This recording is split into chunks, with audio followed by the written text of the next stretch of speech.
My name's Angelo, and welcome to We Want Picks. I'm going to give you my favorite PrizePicks entry for UFC Vegas 83. If you don't know what PrizePicks is, it's daily fantasy. You come in here, you say more or less than the numbers you see on the screen, and you can 10 times your money. You can 10 times your money just by being correct, saying more or less. And they will even give you free money to play. The only thing you need to do is go to wewantpicks.com/prizepicks, use promo code WWP, and they will instantly match your deposit. If you give them $50, they'll give you $50. You give them $100, they will give you $100 instantly that you can play with. And if you're right, you can withdraw all of that money. Play only with the free money, withdraw all that extra free money. wewantpicks.com/prizepicks, promo code WWP, get that free deposit match. I'm going to talk about UFC Vegas 83. This is obviously all sports, which is very important, especially as we approach the short break with UFC events in a couple of weeks. We're still going to have football. We're still going to have hockey. We're going to have all sorts of other sports going on. And you can see the whole list, even video games, which I say this every week. I don't know how the hell you do daily fantasy on video games, but you can. But let's come in here. Let's look. It's pretty lean slate. There's only 11 fights on this card right now. There's a rumor of a 12th.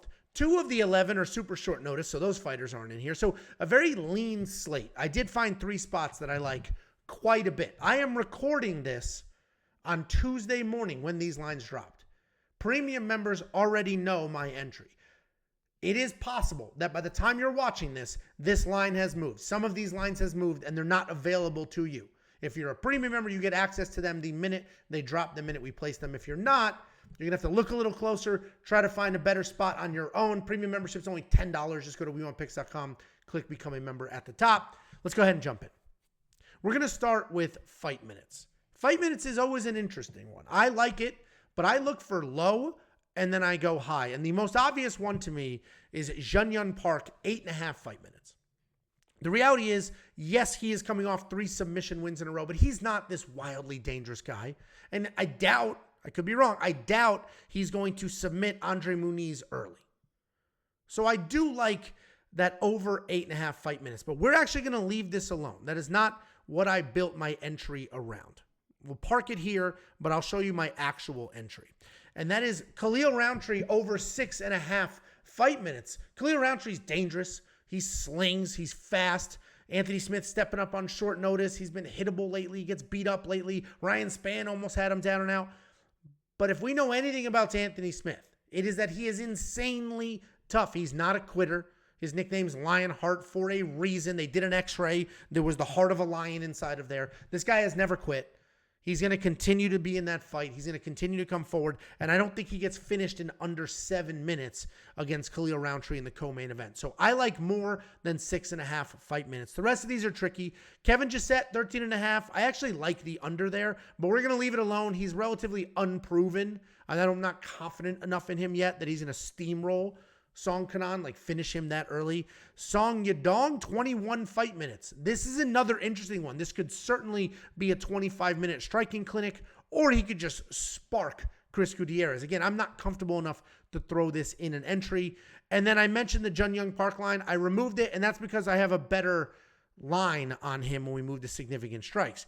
He has 30.5 significant strikes as his listing. I think he cruises past this line because if we look at Andre Muniz, this guy's on a 2-fight skid. He'd been absolutely sparked in his last 2 fights. Brendan Allen beat the piss out of him. Paul Craig beat the piss out of him. But both of those men landed more than this number. Brendan Allen smoked him, landed 42 significant strikes. Paul Craig smoked him, landed 40 significant strikes. Jun Park is only at 30. I think he's going to come forward. I think he's going to be mostly striking. I don't necessarily think he's going to immediately take down Andre Muniz, who's world-level grappler. So the strikes are going to add up there. And then if he does get it to the ground, he'll soften him up. He's not going to grapple for grapple Andre Muniz. He's going to rain down blows to try to find something. So I think he gets past the 30.5 significant strikes, and I trust that more than the fight time minutes, which is why I didn't jump on that. The other strike line that I do like is the Kevin Gisette one, but I'm going to go less here. The reason the line is at 60.5, which is pretty high for a male fighter in a 3-round fight, but the reason that it is at 60.5 is because in his UFC debut, he landed 40 in the first round. I think that fight is different than this fight. I think he's going to come forward, close the gap, and just take down Song Kenan as quickly as possible, get him to the ground. Song has insane one-punch knockout power. Kevin Gissette's first UFC opponent did not. He was more comfortable striking before he worked towards that takedown. In this case, I don't think he's going to want to be in that power range. I think he's going to close the gap, get it to the ground, and just sort of hang out on top until he eventually finds a finish potentially. So I think less than 60.5 significant strikes in a fight that I think will be pretty grapple heavy is a safe play. The rest of these lines are tough. Tatsuro Taira, 45.5. That's tough because he could just wrestle, grapple, land 5 strikes. So the less would make a lot of sense. But Carlos Hernandez's takedown defense could hold up. And now Tatsuro Taira is in a striking match. We've seen him do both. So that's why that one's tough. And then Song Yadong's the only other one I considered. It's a 5-round fight. He's a high-volume guy, landing almost 6 significant strikes per minute.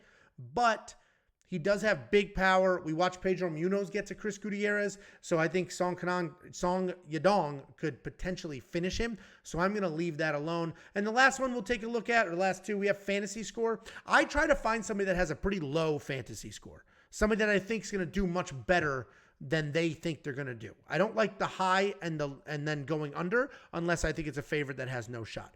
All of these are tricky. So I'm going to leave every single one of these alone.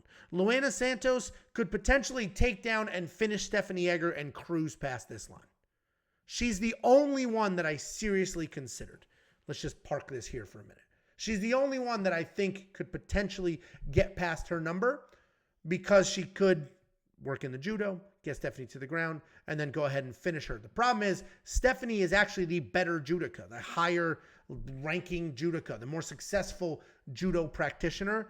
So while I do think Luana Santos wins, I don't necessarily know if she's going to absolutely dominate her and then finish her. And then the last one we can look at is takedowns. We only have Tatsuro Taira. 2 is an impossible number. He has, if you go through Carlos Hernandez's fights, he's given up 2. So that's a push. Tatsuro Taira, he's got such good control on top, he's not necessarily letting people up, taking him down, letting him up, taking him down. The more on this is the only one I would consider, because if we come in here and we look at it objectively, we can say, yeah, Carlos Hernandez has a good get-up game. He's got good scramble skills. He works his way back to his feet. Tatsuro Taira may have to get a few takedowns. But Carlos Hernandez has also been submitted, and he can get submitted here, and Tatsuro Taira is a very good submission practitioner, especially when it comes to catching somebody in a scramble. So Tatsuro Taira at 2, it's a push number, so I'm going to leave it alone. If it was 2.5, I'd probably go under. If it was 1.5, I would definitely go over or the more. I'm going to leave 2 alone. So this is my entry. Khalil Roundtree, more than 6.5 fight minutes. Jun Young Park, more than 30.5 significant strikes. And then Kevin Gisette, less than 60.5 significant strikes. If you like my entry, great. If you don't, it's okay. Build your own. Build it with any sport you want. Mix and match sports. The most important thing here is get your free money. Play all of this for free. WeWantPicks.com/PrizePicks. That promo code is WWP.